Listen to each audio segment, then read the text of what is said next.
Many dog trainers will say you need to be the alpha dog or pack leader, and with the hugely popular TV series Dog Whisperer, almost everyone has heard the phrase rules, boundaries, and limitations. But what does all of that really mean? What exactly are the rules, boundaries, and limitations? What are the action steps required to having a well-behaved dog that can come in the house and be a member of the family? From the perspective of providing leadership, it doesn't necessarily matter what the rules are, as long as there are some.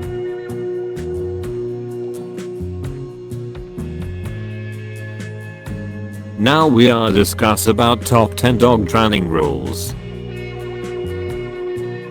Top 10. Politeness. The most basic form of training for politeness is what I call playing hard to get. By this, I mean to give a dog attention by invite only. When your dog is in an appropriately calm state of mind and not demanding attention from you, then, and only then, call them to you for some attention. Many dogs get banished to the outdoors, a crate or a room in the back of the house due to unruly, pushy, demanding behavior.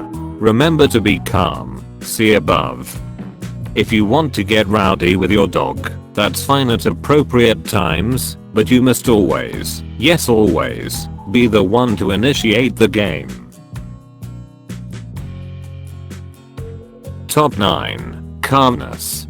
This is done by taking all rough and excited playtime outdoors, unless it's raining and you need to do structured activities with your dog indoors, and teaching the dog some simple calming exercises in the house such as the long down, go to bed and calming message. Top 8. Jumping. Recommend no jumping on people, ever, but if it's important to you, it is possible to teach dogs to jump on command. Jumping on people is a typical dog behavior problem that ranges from slightly annoying to outright dangerous, especially for children and elderly folks. Some people actually like their dogs to jump on them, for some petting for example, but nobody wants a frenzied dog scratching up their skin or ruining their nice clothes. Top 7. Doors. When dogs bolt through doors, it shows a lack of boundaries and impulse control, which usually cascades into other behavior problems.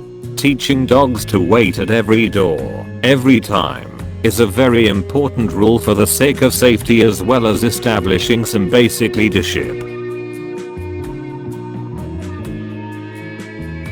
Top 6. Toilet.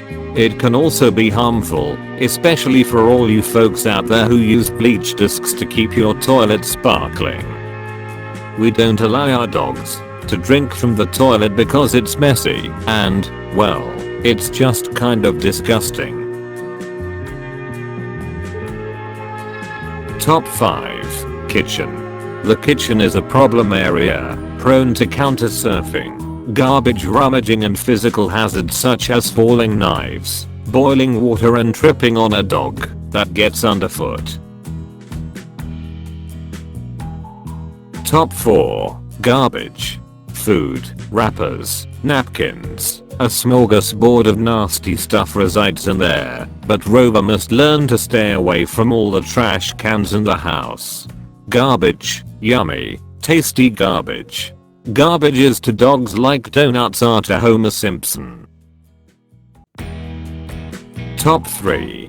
Furniture. I see a lot of problems around this topic, from separation anxiety to aggression, so don't take furniture privileges lightly.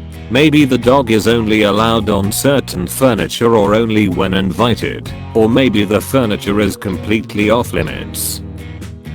Top 2. Chewing. Unless you are so enlightened that you don't care about your worldly possessions, all dogs need to learn what they can and cannot chew on. They do not, however, need to chew on shoes, furniture, carpet or other human valuables.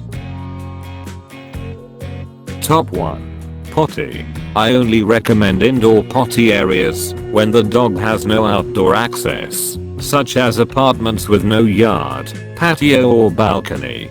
In some cases the dog may need to learn to go on potty pads, or in a box. Potty, all dogs need to learn where to relieve themselves, preferably outside.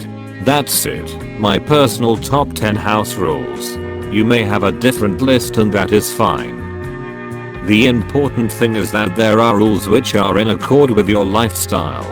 Once you have made your list, the rules must be taught and enforced clearly, fairly and consistently.